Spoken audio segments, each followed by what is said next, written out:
Assalamualaikum warahmatullahi wabarakatuh.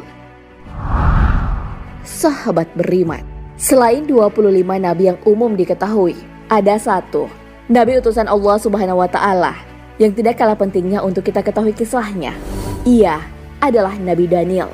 Karena ketaatannya kepada Allah Subhanahu wa Ta'ala, Nabi Daniel dihukum oleh raja di sebuah gua bersama binatang buas.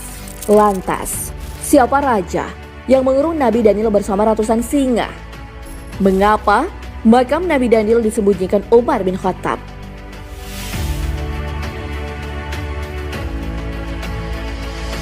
Nabi Daniel disayangi raja sebelum dikurung bersama ratusan singa. Nabi Daniel merupakan utusan Allah Subhanahu wa Ta'ala yang pernah hidup di Mesir. Beliau salah satu keturunan Nabi Daud. Ia dikenal sebagai seorang nabi dari Bani Israel. Nabi Daniel dikenal dalam ajaran agama Yahudi dan Kristen, terutama dicatat dalam kitab Daniel di Alkitab Ibrani atau Perjanjian Lama di Alkitab Kristen. Nabi Daniel kemudian hidup di masa pembuangan bangsa Israel dari kerajaan Yehuda kuno ke Babilonia pada tahun ketiga pemerintahan Yoyakim yang dipimpin Raja Yehuda di Yerusalem.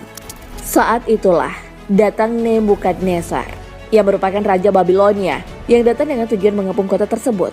Nebukadnezar merupakan seorang raja yang terkenal kejam. Tidak ada satupun laki-laki Bani Israel yang hidup melainkan mengalami nasib mati dibunuh.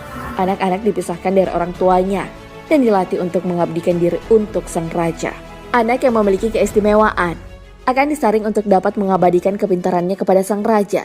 Suatu hari, sang raja Nebukadnezar melihat sebuah patung raksasa.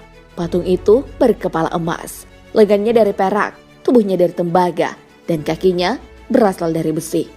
Namun patung itu hancur berserakan hanya karena sebuah batu. Sang raja pun penasaran dengan mimpinya. Sang raja lalu bertanya kepada peramal yang ada di kotanya perihal tersebut. Akan tetapi, semua peramal di kotanya tak satu pun mampu mengartikan mimpinya. Lalu ada seorang pemuda yang sempat berada di penjara bersama Daniel, menggambarkan kepada Nebukadnezar bahwa Daniel mampu menafsirkan mimpi. Dipanggillah Daniel untuk menafsirkan mimpinya. Nabi Daniel kemudian menafsirkan mimpi sang raja, bahwasanya patung itu merupakan tanda penguasa yang akan silih berganti. Emas merupakan Babilonia yang kemudian akan hancur digantikan kerajaan Persia sebagai perak. Lalu kerajaan Yunani sebagai tembaga dan kekaisaran Romawi sebagai besi. Namun seluruh penguasa itu akan berakhir dengan kehancuran. Karena kepiawaiannya menafsirkan mimpi, sang raja pun dibuat kagum akan kehebatan Nabi Daniel. Beliau kemudian dibebaskan dari penjara dan dijadikan konsultan sekaligus guru pribadi Nebukadnezar. Kedekatan antara Nebukadnezar dengan Nabi Daniel ini membuat petinggi Majusi geram. Mereka kemudian merencanakan sebuah makar untuk membunuh Nabi Daniel. Disusunlah siasat supaya Daniel dihukum oleh sang raja. Sayangnya, para petinggi Majusi tidak menemukan celah kesalahan dari Daniel. Hingga kemudian diketahui bahwa Daniel merupakan seorang hamba yang taat kepada Tuhan yang berbeda dengan kaum di kota tersebut.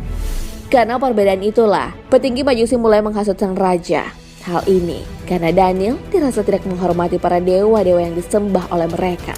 Sang raja pun akhirnya merasa geram, maka mereka pun memikirkan hukuman yang setimpal bagi seorang pembangkang. Maka digalilah sebuah lubang besar. Kemudian Nabi Daniel dimasukkan ke dalam bersamaan dengan kawasan singa yang sedang kelaparan. Atas kuasa Allah Subhanahu wa Ta'ala, setelah beberapa lama berada di lubang tersebut, ternyata Nabi Daniel dalam keadaan sehat dan utuh. Setelah kerajaan dalam keadaan tenang kembali, Nabi Daniel pun mencari cara agar ia dapat keluar dari lubang tersebut. Berkat pertolongan Allah Subhanahu wa Ta'ala, Nabi Daniel pun mampu memanjat lubang berisi singa tersebut. Nabi Daniel memutuskan untuk menuju daerah Hormuzan dan menghabiskan sisa hidupnya untuk berdakwah di sana hingga beliau meninggal dunia. Makam Nabi Daniel disembunyikan agar umat jauh dari kemusyrikan. Setelah wafat, jasad Nabi Daniel ditemukan oleh sahabat Abu Musa al-Ash'ari ketika berjihad melawan bangsa Tartar di daerah Hormuzan. Jasad Nabi Daniel ditemukan di Baitul Mal Hormuzan. Penduduk Hormuzan menjelaskan bahwa jasad tersebut telah meninggal 300 tahun yang lalu. Akan tetapi, jasadnya masih utuh dan tidak membusuk sedikit pun. Lalu, Abu Musa al-Ash'ari mengirim surat kepada Umar bin Khattab sebagai khalifah saat itu. Umar bin Khattab menjelaskan bahwa itu adalah jasad Nabi Daniel. Kemudian, memerintahkan untuk menyembunyikan kuburnya. Diriwayatkan oleh Ibu Abi Syaibah dari sahabat Anas. Tatkala mereka Abu Musa al-Asy'ari menaklukkan Tustur. Mereka menemukan jasad seorang yang hidungnya panjang. Penduduk Hurmuzan beristi'anah, minta bantuan, dan meminta hujan dengan perantara jasad tersebut. Abu Musa segera menulis surat kepada Umar bin Khattab. Umar membalas surat, sesungguhnya ini jasad tersebut adalah nabi di antara para nabi. Api tidak akan membakar jasad para nabi, dan bumi tidak akan merusaknya. Hendaklah engkau dan salah seorang sahabatmu menguburkannya di tempat yang tidak ada seorang pun yang mengetahuinya, kecuali kalian berdua. Kemudian aku dan Abu Musa pergi untuk menguburkannya. Umar bin Khattab menyembunyikan makam Nabi Daniel dengan memerintahkan para sahabat menggali 13 lubang kubur di sungai. Air sungai dibendung sementara lalu menguburkannya pada salah satu lubang di malam hari, sehingga tidak ada yang mengetahui di mana kubur Nabi Daniel.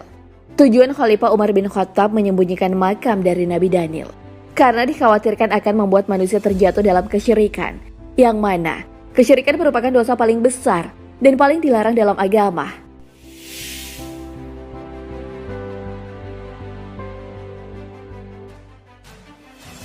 Nah, sahabat beriman, itulah kisah inspiratif Nabi Daniel. Pemuda asal Palestina itu mengukir prestasi di tanah pengasingan hingga akhir hayatnya. Setelah wafat, makam Nabi Daniel disembunyikan Umar bin Khattab. Tujuannya tak lain agar umat terlepas dari kesyirikan. Wallahu a'lam bishawab.